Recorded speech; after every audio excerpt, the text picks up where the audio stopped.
Bueno, ¿qué tal, queridos alumnos y alumnas? Aquí estamos en medio de la cuarentena, bueno, en realidad se llama aislamiento social preventivo obligatorio, decretado por el gobierno. Acá estamos intentando seguir con las clases de manera virtual. Bueno, he intentado utilizar la plataforma Blackboard y debido a mi falta de idoneidad no lo logré. Así que pensé que lo mejor es grabar la clase y mandárselas por mail. Y después, bueno, cuando se las mande, les mandaré algún tipo de instrucción. Así que, bueno, primero que nada les pido disculpas porque no estaba, esto me agarró por sorpresa y no estoy acostumbrado a este tipo de clase. A mí me gusta la clase presencial. Bueno, hoy vamos a ver el texto de David Anisi, que se llama La economía, la pretensión de una ciencia. Recuerdo que David Anisi en aquel momento era el decano de la Facultad de Economía de la Universidad de Salamanca y le tocó en ese año 2007 dar la lección inaugural. El texto que yo les mandé es esa lección inaugural. Y plantea un par de cosas que son muy vigentes todavía, que ahora lo vamos a ver quizás con mayor claridad cuando termine esta crisis provocada por el coronavirus, porque vamos a ver un cambio de paradigma económico, vamos a ver que empiezan a tener auge teorías económicas que impulsan la intervención del Estado en la economía, que el Estado tiene que ser el gran promotor de la recuperación económica después de la crisis económica que genera el coronavirus, porque todo este parate, digamos, esto de este aislamiento que hubo que implementar en casi todo el mundo, obviamente hace que la actividad económica decaiga enormemente y ya muchos, no solo economistas, sino también pensadores, consideran que esta crisis es la más importante que tiene que enfrentar el mundo desde la Segunda Guerra Mundial. E incluso hay quienes consideran que esta es la crisis más grave en la historia de la humanidad, porque es la primera vez que se da en todo el mundo y de forma simultánea, en tan poco tiempo. Pero bueno, más allá de eso, acá vamos a centrarnos en el texto en sí, que, insisto, tiene vigencia. Lo que se pregunta primero David Anisi es si la economía es una ciencia y qué tipo de ciencia es. Espero que ahí puedan ver. La economía es una ciencia. ¿Qué tipo de ciencia es? Esta es la gran pregunta que se formula David Anisi. Para empezar a responder esa pregunta va a utilizar, digamos, sobre todo la historia de Europa del siglo XX, ¿no es cierto? ¿Qué cambios y acontecimientos políticos y económicos hubo y qué influencia tuvieron en esos cambios las teorías económicas? Primero se va a centrar en una teoría económica que tuvo auge en Inglaterra a mediados de la década del 20, 1924, 1925, y su principal referente fue John Maynard Keynes, que es el que le dio el nombre a la teoría, es la teoría keynesiana, ¿sí? ¿Qué sostienen John Maynard Keynes y la otra gran propulsora de esta teoría, que fue Joan Robinson? Que es muy interesante lo que dice David Anisi sobre Joan Robinson, porque indudablemente fue una economista brillante, ¿no? Que acá el autor del texto dice que tuvo la ventaja de su tremenda inteligencia y la desventaja de ser mujer en aquella época, lo que le impidió quizás ganar el premio Nobel de Economía. Bueno, ¿qué decían ellos con respecto a esta pregunta, si es una ciencia o no la economía? Lo que ellos sostenían es que la economía, más que una ciencia, es un arte, pero arte en el sentido antiguo, no solo una técnica, sino que es una técnica que se maneja con reglas y que el economista debe conocer esas reglas y el porqué de esas reglas, ¿sí? Y Joan Robinson fue la que acuñó la definición de que la economía es algo parecido a una caja de herramientas. Ahí, espero que se pueda ver.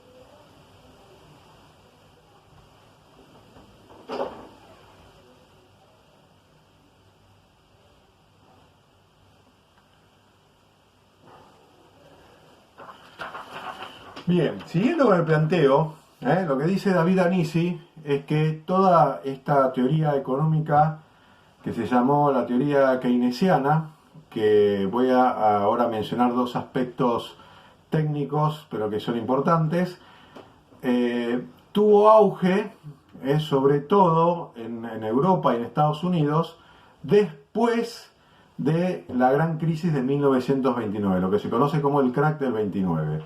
¿Qué pasó en 1929? Hubo un colapso de la economía mundial, primero fueron las bolsas de valores y después se trasladó a la economía real, a la economía productiva, que generó una caída enorme de la actividad económica y como consecuencia de ello una caída del empleo, mucho desempleo, había largas filas en Europa y en Estados Unidos de la gente buscando un empleo. Y obviamente con las consecuencias de aumento de pobreza y de marginación social que fueron catastróficas realmente, ¿no? Entonces, esta teoría que dice, cuando hay una crisis, cuando cae la actividad económica, el Estado tiene que intervenir, ¿sí? No se va a recuperar esa economía por su propia cuenta, sino que el Estado tiene que intervenir. Tiene sobre todo dos herramientas. El Estado maneja la moneda, El Estado tiene la capacidad de que haya más o menos moneda, ¿sí? Y puede impulsar el crecimiento utilizando la política monetaria, que haya más moneda, que haya más circulación de moneda, y la política fiscal, o sea, que sea el Estado, ¿no es cierto?, el que ponga los recursos en la economía para reactivar esa actividad, ¿sí? Eso es lo que se llama política fiscal y política monetaria. El Estado, ¿no es cierto?, va a aumentar la cantidad de moneda circulante y la va a poner en los sectores, por ejemplo, a través de la obra pública, construcción de diques, de rutas, de hidrovías, de todo lo que es la infraestructura. De esa manera el Estado hace una inversión, ¿sí?, pública de magnitud y eso pone nuevamente en funcionamiento toda la economía, genera empleo, genera crecimiento económico y se recupera la economía. Algo de esto va a pasar después de la crisis del coronavirus, ¿sí? Entonces, bueno, esta teoría, ¿sí?, lo que plantea David Anisi es que, ahora lo vamos a ver con más detalle, pero se dejó de lado, se dejó de implementar, no porque haya demostrado su falta de adecuación a la realidad, o porque era errónea, o porque era falsa, sino por cuestiones políticas, ¿sí? Y esta es una tesis, dice acá, yo puedo matarme, hacer toda una investigación y demostrar algo sobre la economía, pero acá lo que influencia si se va a aplicar eso, no es si era verdadero o falso mi teoría, sino cuáles son los criterios políticos. ¿Cuáles son los criterios políticos? Entonces, ¿sí?, para David Anisi, la economía no es ciencia porque la aceptación o rechazo de las teorías económicas no dependen de su adecuación o no a los hechos, sino a criterios políticos, a la política dominante, ¿sí? Y entonces acá nos plantea, y esto es muy, muy, muy importante, nos plantea David Anisi que detrás de cada teoría económica siempre hay una cosmología, una cosmovisión, una manera de ver la realidad, una visión del hombre y de las cosas, un modo de ver el mundo. Eso es una cosmovisión, una cosmología, es una manera de ver al mundo, ¿sí? Vamos a poner un ejemplo. Si yo soy cristiano y estoy formado en los valores cristianos, tengo una manera de ver al mundo, tengo un modo de ver la dignidad de la persona, de ver al otro. Si soy ateo, tengo otra visión, otra manera de ver la realidad. Si soy liberal, tengo otra manera de ver la realidad, ¿sí? Y estas visiones de la realidad están conformadas por valoraciones y por un sistema de ideas que se llaman ideologías. Ahora, ¿cuál es el problema? Que la economía no se presenta de esta forma, sino que se presenta muchas veces como si fuera una ciencia de naturaleza matemática y con leyes duras como si fuera la física, la química o la biología. Se trata de explicar algo y esta es una verdad absoluta, como si fuera la ley de la gravedad, digamos, ¿no? Y lo que permanece implícito, escondido, es esta visión de la realidad, ¿no? Esta ideología que hay detrás. Y justamente lo que está planteando es que dista mucho la economía de ser una ciencia dura o ser una ciencia exacta. Todo lo contrario. Está muy influenciada por la ideología, por la cosmovisión o la filosofía política. Insisto, ¿no?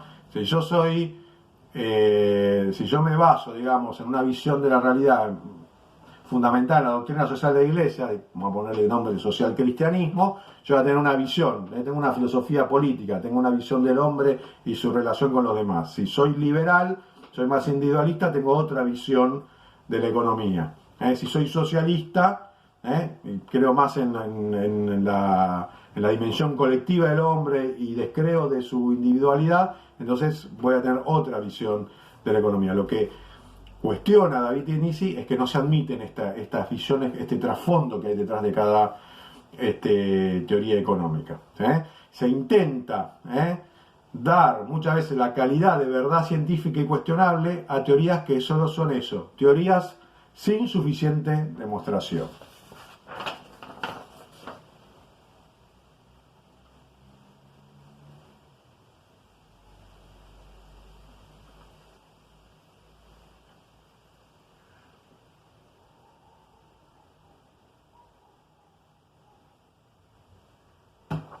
Bien, para ejemplificar esto de que el auge y la aplicación de determinadas teorías económicas dependen de objetivos políticos, David Dionisi nos va a poner el ejemplo de la Europa del siglo XX.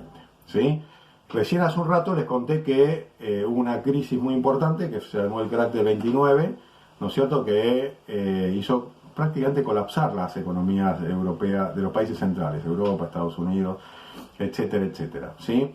Entonces, en el periodo que va de 1930 a 1938, fue un periodo de alto desempleo en Europa y en Estados Unidos.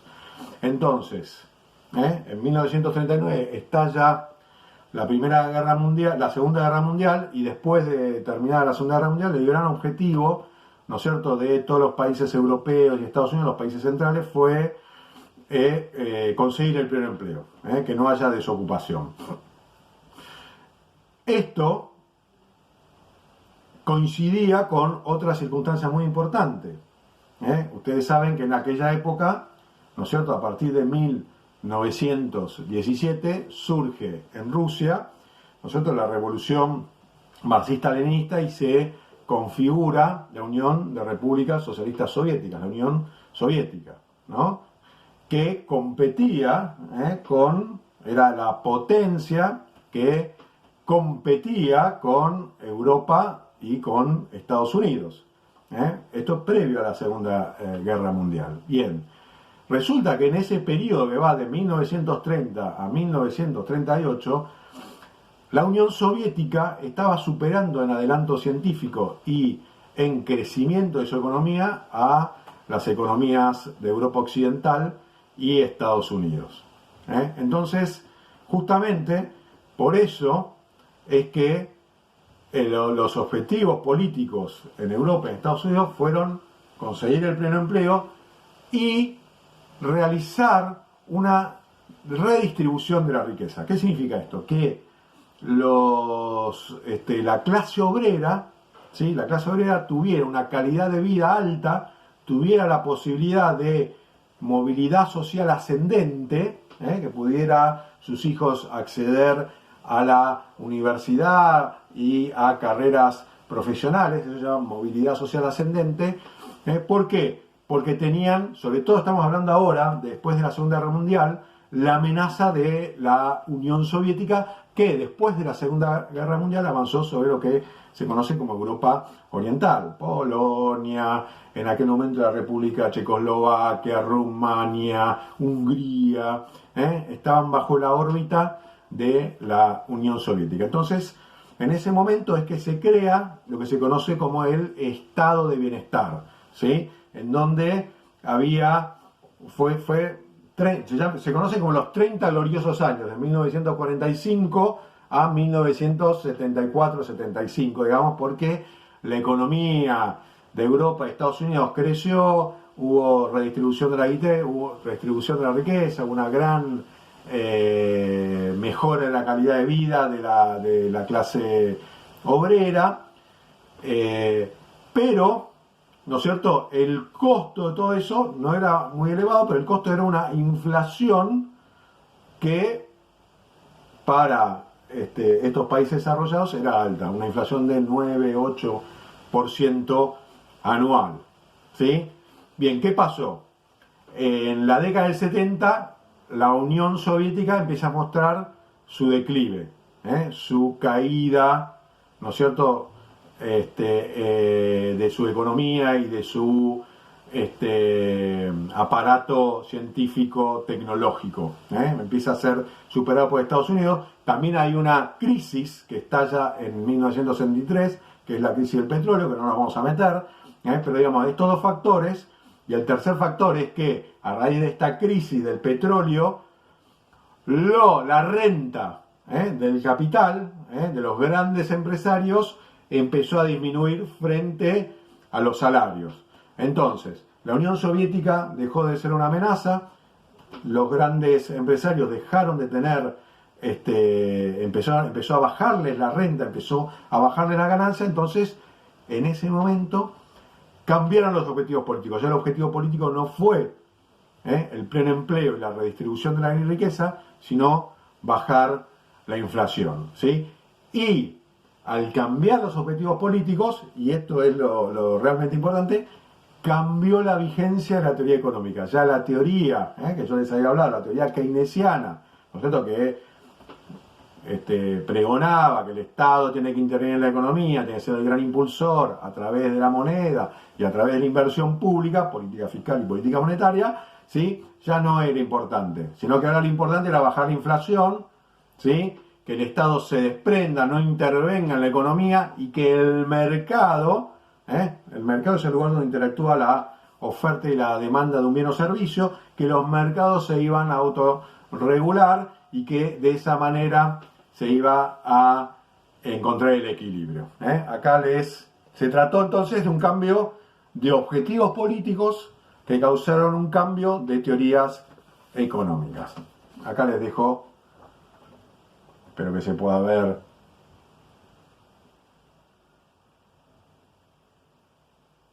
Yo esta ficha después se las voy a fotografiar y se las voy a mandar también, por si no pudieron copiarla enteramente.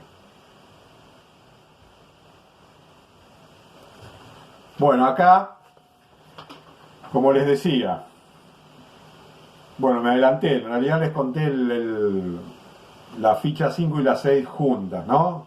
Pero vamos a cambiar los objetivos políticos por esto que les contaba recién, ¿no? Acá está explicado.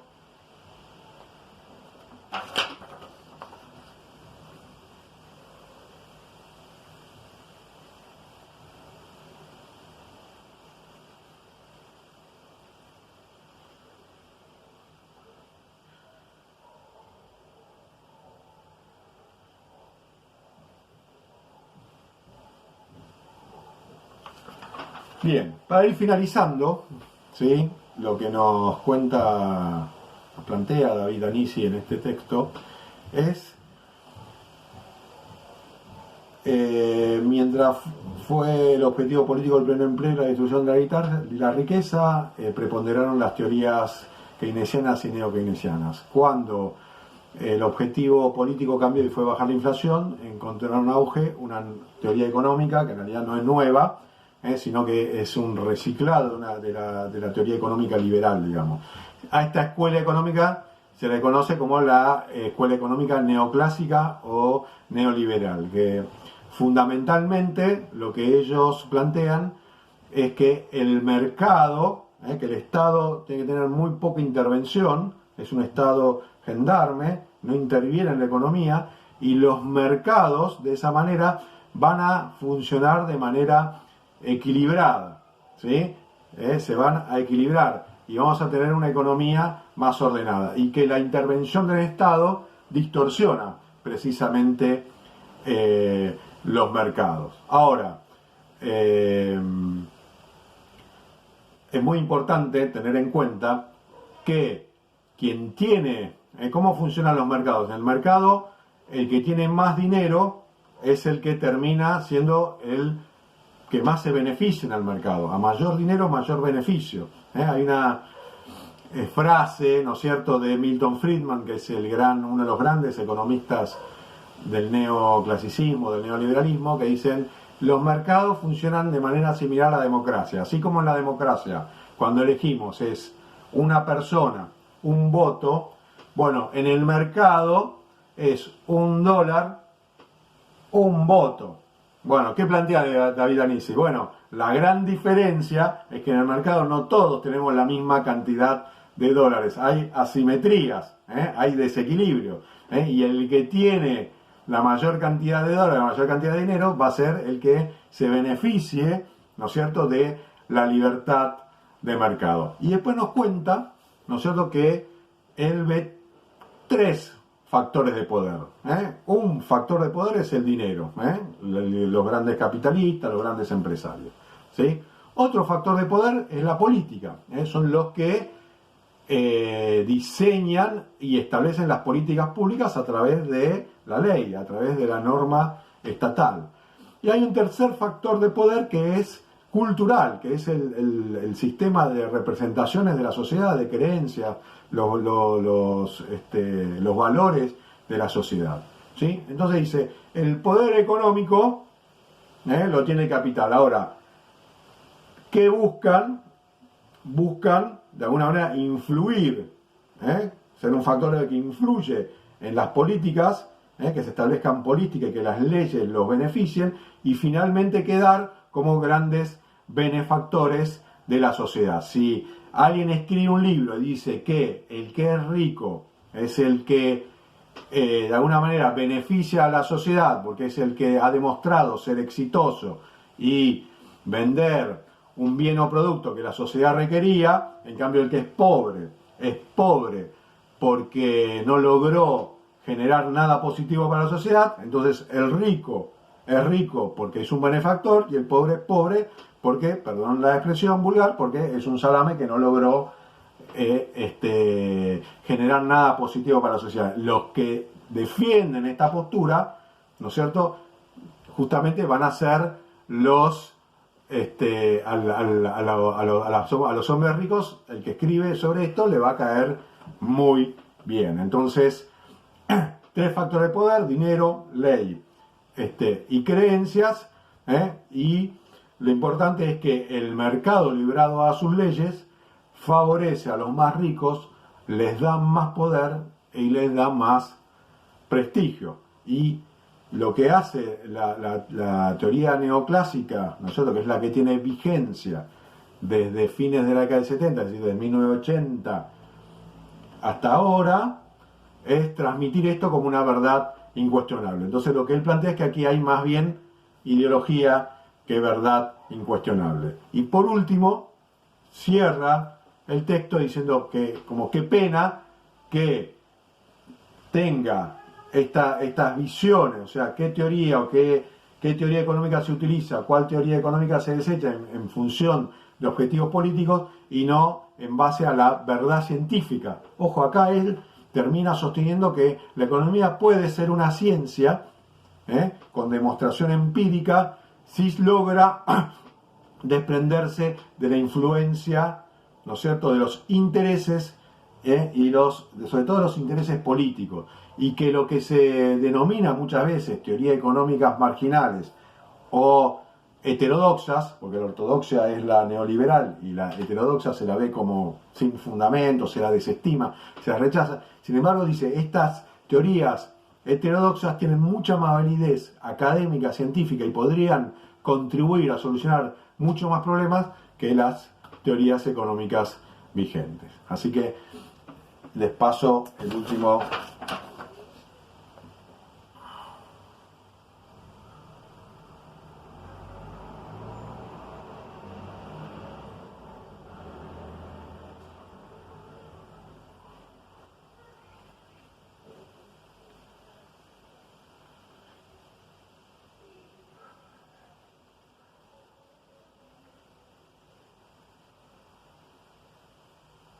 Bien, para cerrar, lo que me interesa sobre todo que quede claro de este texto, y podría decir que de los otros dos textos también, es que la economía no es una ciencia exacta, no hay verdades irrefutables, que está muy influenciada por la política, que está muy influenciada por los intereses, ¿sí?, y que tiene que estar regulada por la ética, ¿sí? Si el valor principal es el éxito y la ganancia, entonces obviamente va a haber un tipo de teoría económica que se adecúa a eso. Si el valor fundamental es la protección de la persona humana, de su dignidad y de su derecho a una vida digna, entonces la teoría económica va a ser distinta, ¿sí? La economía es muy influenciada, es una ciencia social, y se tiene que ver de una manera, se llama así, interdisciplinaria, entre varias disciplinas. La economía no puede regular toda la vida social del hombre. Bueno, lamento la falta de idoneidad mía para esto, no estoy acostumbrado, a mí me gusta mucho la clase presencial, espero que les sea útil. Cuando les mande este video con la clase, también con respecto a los otros dos textos, les voy a mandar un cuestionario y bueno, haré otro video para tratar de explicar esos dos textos. Espero que tanto ustedes como sus familias y sus seres queridos se encuentren bien en medio de esta crisis y realmente crean que espero prontamente poder volver a verlos. Les mando muchos cariños y muchos saludos. Adiós.